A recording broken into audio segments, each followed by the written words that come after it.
come once again to discuss things.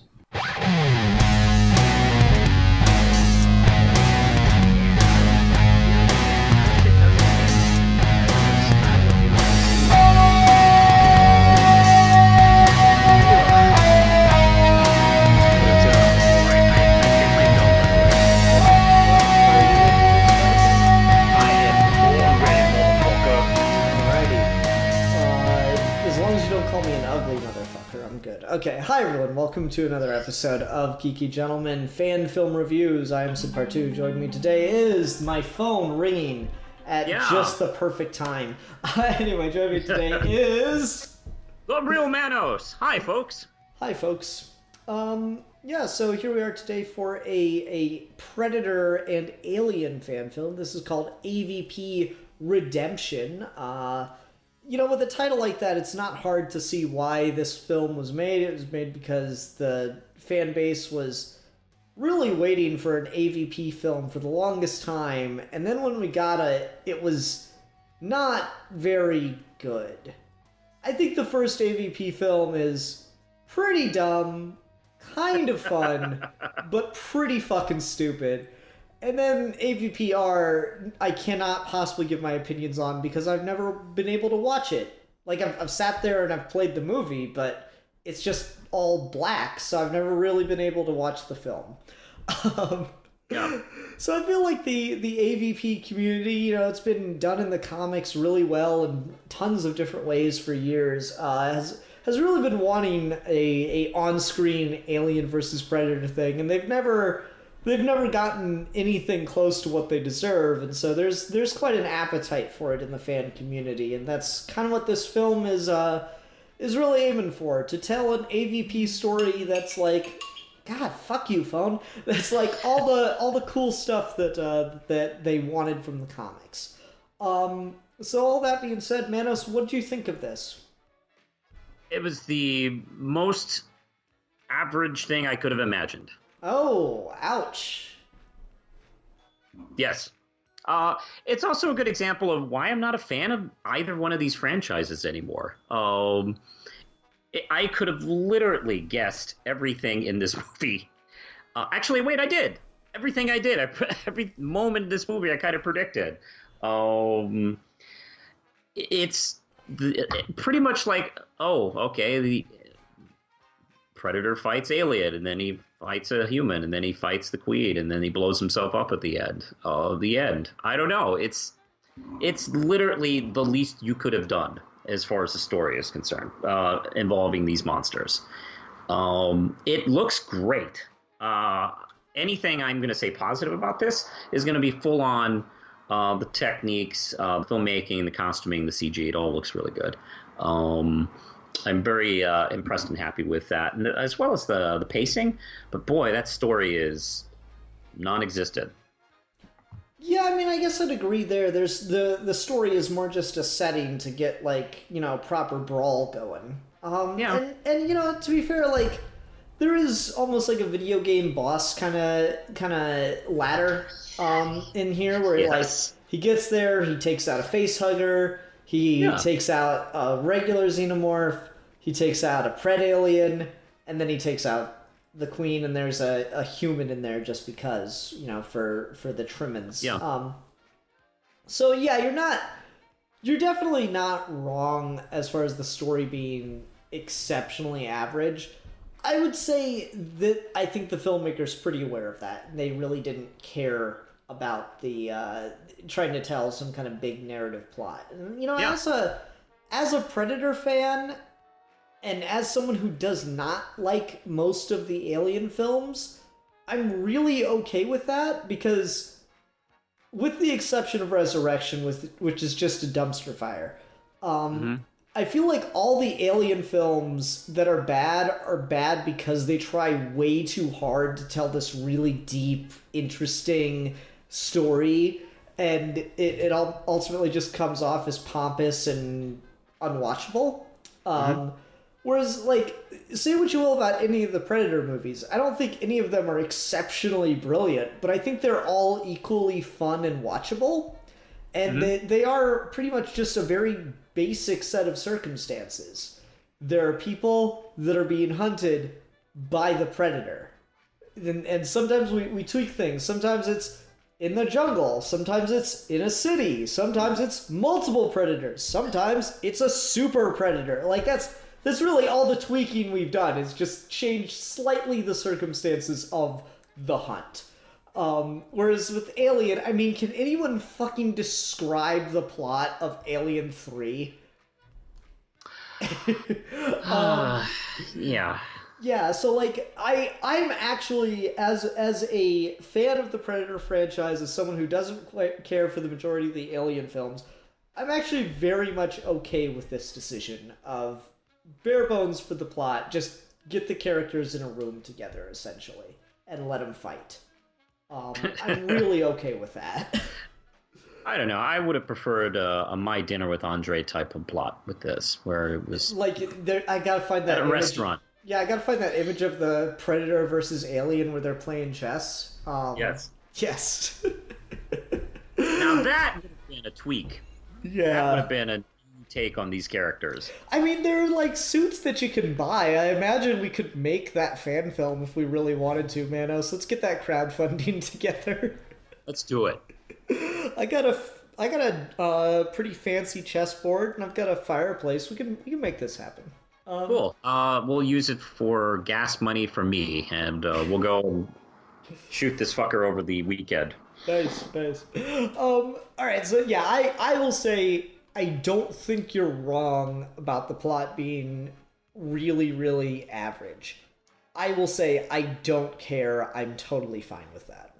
Yeah, and I appreciate that. I mean, you're obviously a fan of Predator, and I am not. So this is kind of what I expect from any Predator thing ever. So, and likewise on Aliens, but it's told mostly through the vantage point of a Predator. And yeah, it's just like, oh, okay, I know. Okay, the Predator blows himself up at the end. There was not one thing in this movie that surprised me in the slightest. But I do get, like, just seeing this visualized in this way is more exciting to a fan of either one of these franchises, really. Mm-hmm. Mm-hmm. I think so too. I also think it's like pretty cool that the Predator defeats like everyone there, but I like that he doesn't just curb stomp it. I like that it doesn't undersell the xenomorphs. Because I don't know, you watch like AVP and AVPR, and like the Predators are just playing with the things at a certain point. It's kind of ridiculous how much they just overpower them when the xenomorph should be more competent than a human, because I mean we see them outwit humans all the time. So like it's in a bit of a middle ground. It gets some things right in that regard. I like that the Predator still wins a lot of the encounters, but it's being very tactical in how it's setting up those encounters. Like, it walks into the room, it kills the facehugger, then it notices there are proper xenomorphs in the room, and it leaves the room so that they have to come at it one-on-one. I thought that was... that. There's no, like, story to be told there. That's just really good visual filmmaking, I feel. So I was really impressed in that regard. Or visual storytelling, I guess you'd call it. Yeah, with when your lead characters are the xenomorphs and Predator, yeah, you got to do visual storytelling. You got to be really good at your visual know-hows, and this film does that very well. There's no subtitles in the first couple scenes with the Predators. But I get it. I know what's going on. It's not like the Star Wars holiday special. Oh god, where fucking Chewbacca. Yeah, where I'm just going, oh come on, man, give me a subtitle. just give me something. No, I fully got it, and it does a really nice job of that. Yeah, I thought so too. So that was pretty good. Trying to think what else with the visual storytelling. Yeah, I did really like that scene of the Predators talking to each other about like what they need to do to handle this and all that stuff. I thought that was just really well presented now that you make me think about it, because, yeah, that could have gone very wrong. But it's just, yeah, it's very discernible what's happening. And then there's some, like, pomp and circumstance to it, too. You really get the feel of the ritual of the hunt beginning and all that stuff. And that's just one of those things about Predator that I always really like. There's, like, every Predator movie has that scene where they're getting ready to go out or whatever, or like there's a scene where you see them doing some kind of ritual thing, and I always love that shit. That shit always works for me. So you get a little bit of that in here, and I thought that was really cool. Yeah, it's I'm guessing the Predator's done with a suit, although some of the face stuff is CG. But I like the fact, I appreciate the fact that there are times where, they remind us, like, oh no, this is still live action. It's not just a cartoon I'm watching. Because, that can sometimes happen. Like, sometimes that happens with, like mainstream films, where we pass that point. It's like, am I watching just now, like, a really fancy CG cartoon and not watching a live action movie anymore, with Transformers movies and or the Ninja Turtles movies? It's like, where the hell is, like, the people part of this thing? And yeah, this thing does that pretty well, I thought. Yeah, I'd say so. I mean, like, I think that the Predator and the humans are the only, like, actual actors. I'm pretty sure all the Xenomorph stuff, even the Predalien, I'm pretty sure is all CG. Yeah, I would imagine so. So I'll say that was well integrated, especially since you've got so much here on fight scene choreography. I know a lot of, like, classically trained actors have a real hard time acting against CG on stage because, like, it's not just that you just talk at space. You gotta, like, imagine where's its head, where's this specific part, what's it doing in the room. So, like, that's just harder to do. And then, like, you take the physical side of it, and I'm sure they gave him, like, someone on set maybe in, like, a green morph suit or something to play off of, but still, there's a lot going on for that makes that difficult. And I feel that the physicality, the physical performance, and the intensity of the action was well sold too. Yeah. Like I was saying, like, the difference in live action CG. What I liked was I wasn't at least invested enough to the point where I kind of forgot about that thought. What am I looking at? Am I looking at CG or an actor in a suit? So it does, like, a nice job with that. I also like we talked about the visual storytelling here. As we watch the Predator go through, like, man, somebody wants to talk to you today. I guess. Jesus Christ. Sorry. Hey, I have opinions about this fan film too. Predator, I visualize as Jesus, and I think this film does a good job doing that. Yeah. I can see that. Like, it sacrifices itself for the good of everyone. Yeah, it's better than what Hollywood does every day. I'm a smart critic.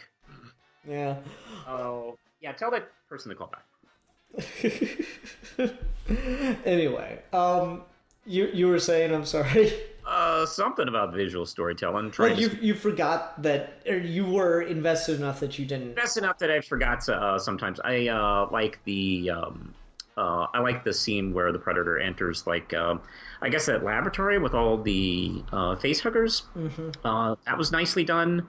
I do love the moment where he goes, "Shit, this is bad. I probably should be on my way." That was actually kind of cool because I don't often see a Predator go, time to hit the dusty trail.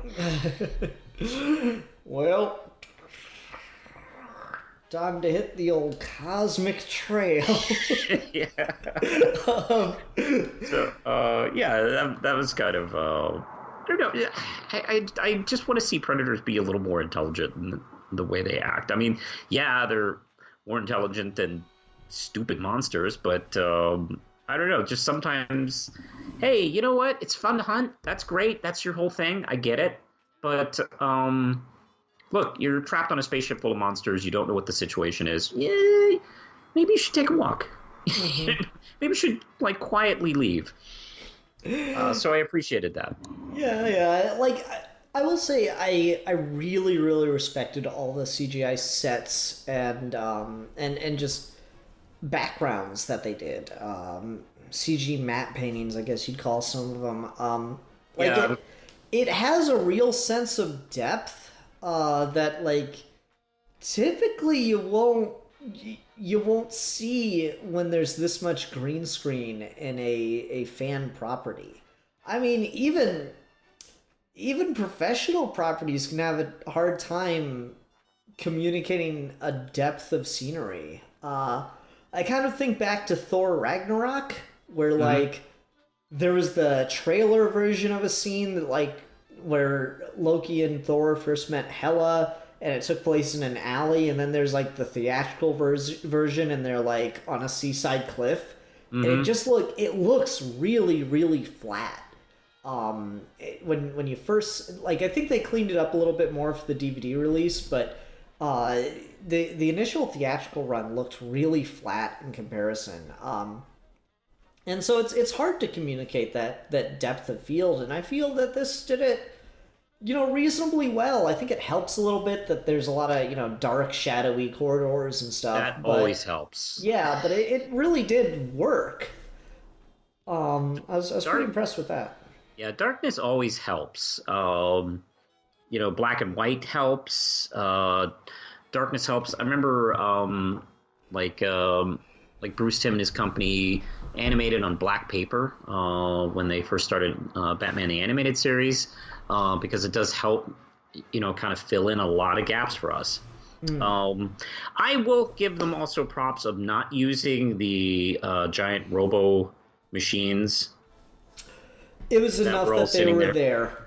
Yeah, because really I was like, because I was sitting there going, okay, well, you're going to use that too, and they didn't, thank God, because it's like those things are just forklifts, and I know, a lot of like fan stuff and everything we've done with Aliens after that, they are basically treated like robot suits or something like that. They're made to fight alien facehuggers, but no, they're basically forklifts. It's I don't know. It was funny. I was at work the other day, and two of the guys got into a debate and like, all right, I challenge you to a duel, but we each get to choose our weapons. He's like, okay, I'm gonna go take the arm off the paper cutter. He's like, all right, I'm gonna use the forklift. And there's this whole fucking debate about if you could be fast enough to dodge the forklift and then just start like hacking away at the guy inside of it. And I was laughing my ass off. Well, I always think of like Mystery Science Theater 3000, where there's a scene in a movie they're watching called Fugitive Alien, where somebody tries to kill someone with a forklift, and they had this rousing music on the score, which prompted like Joel and the Bots to make up lyrics to the song, and they were going, "He tried to kill me with a forklift, ole!" And that will always. I almost think of that song every time I see a forklift. That's too good. Yeah, so I do think it's fair to say that the suits are good enough to be there. I question whether or not that was a final decision, or they just decided that they couldn't make like the human actor look good inside the forklift versus the Predator or something. It might have been a lot of work, yeah. So maybe they wanted to do it and then they just didn't have the means or something. But I was happy enough just to, you get to see it. It looks appropriate there. It's a nice little wink, wink, nudge, nudge without being too much. It is fun. It is. I think that was an appropriate choice. Mm-hmm. Okay, what else can we talk about with this one? Well, we haven't spent much time on the plot other than just to say that it's really not there. So let's kind of dive into that a little bit more, shall we? Sure. What you got?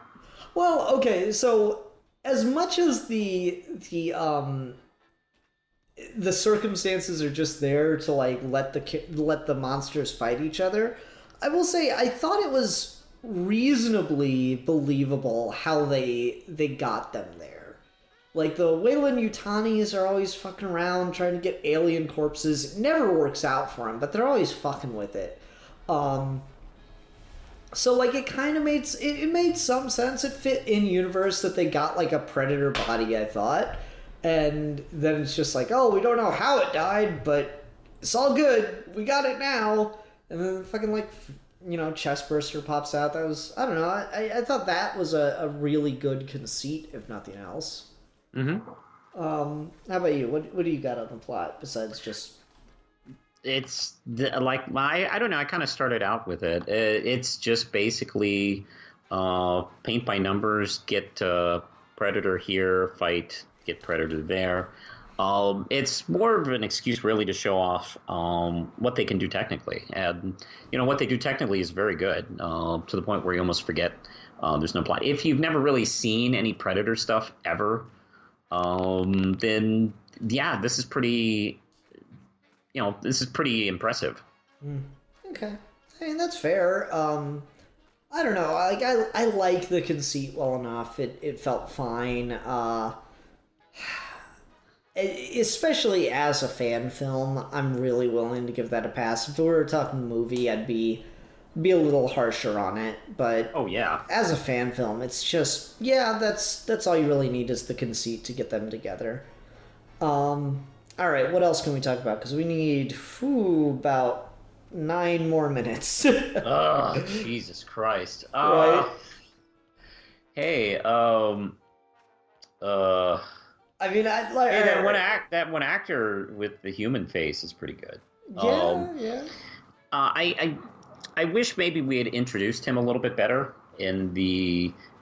That wasn't the guy who was in charge of the whole mission, was he? No, yeah, that's talking to the camera. Yeah, that's a really good point. Like, it's treated as such a reveal that there's still a human alive. Like he's supposed to be some kind of important character. Yeah. And he's just not. He just exists. He's like random crew member, and it's given such pomp and circumstance. He gets like the slow pan up from the feet and everything. And it's just like he's supposed to be somebody. And if it had been like a girl that kind of looked like Ripley or something, that would have been one thing. That would have been really weird.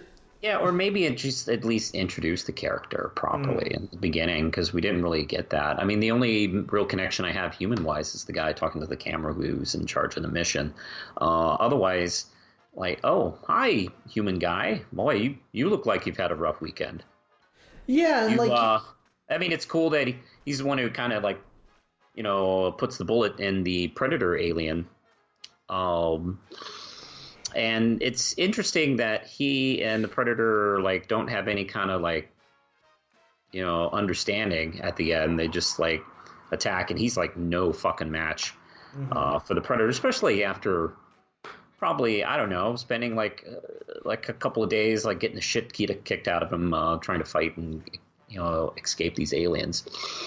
So I don't know. I thought it was interesting that they didn't even fucking try to talk and be cool, because I've seen like what was it in Batman Predator? You know, they gave him they acted almost like Klingons when they met Batman at the end, like giving him a weapon and having like the sense of honor. Like, well, I mean, that's in Predator too. Yeah. Yeah, it's true. Yes. So like the precedent for it's there. It's interesting because that scene the fact that the human and the Predator come to blows feels almost like kind of a dig at the first AVP. Because like the controversial thing in that film is that like the Predator teams up with the hiker lady or the mountain climber lady, whatever she is. And like that, everyone's kind of like, oh no, there's no way a Predator would do that. I'm like, no, it's actually pretty fucking believable. For Predators, I could totally see that because they don't really they're not there for the humans. They're there to clean up their fucking mess with the xenomorphs. So that. Let me ask you something, because sure.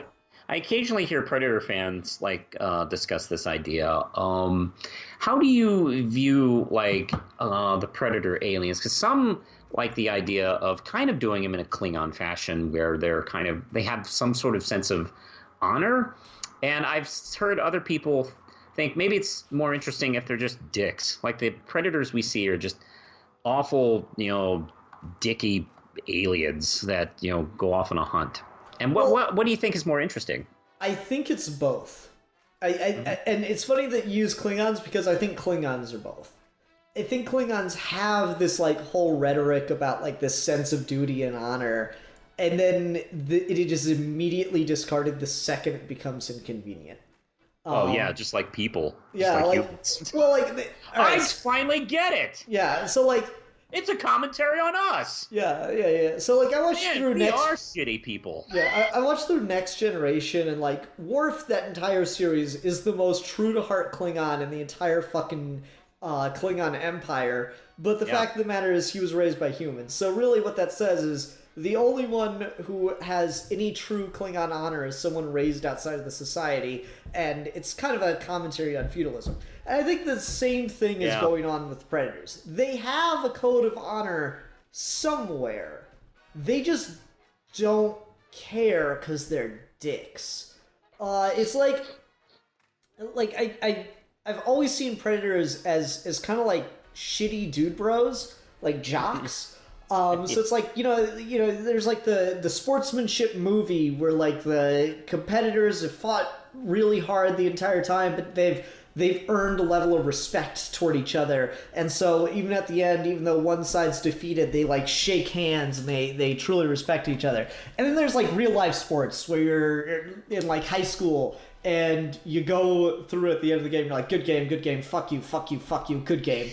That's kind of the Predators, is just that right there. It's the honor system exists, it's just not really followed unless it's convenient, or if it is followed, it's followed by not the Predator in the situation. Because you'll get Predator 2, and you got Danny Glover gets the weapon for killing the Predator, but if it comes from all the other Predators who were there to watch him die. The guy that he killed certainly wasn't going to give it to him. And so there's just that kind of thing going on. So it is a very topsy-turvy, ditched it at the first sight kind of thing.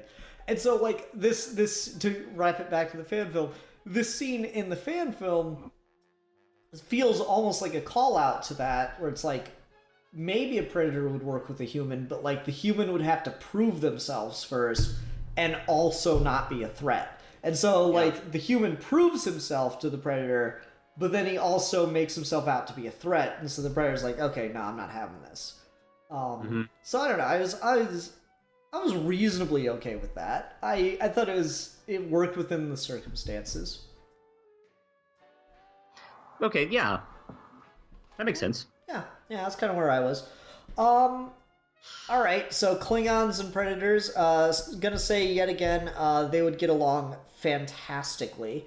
Oddly enough, there is an episode of Voyager where there are a couple episodes of Voyager actually with this race of aliens obsessed with the hunt and everything, and that gets kind of wacky antics involved there. So worth checking out if anyone's interested.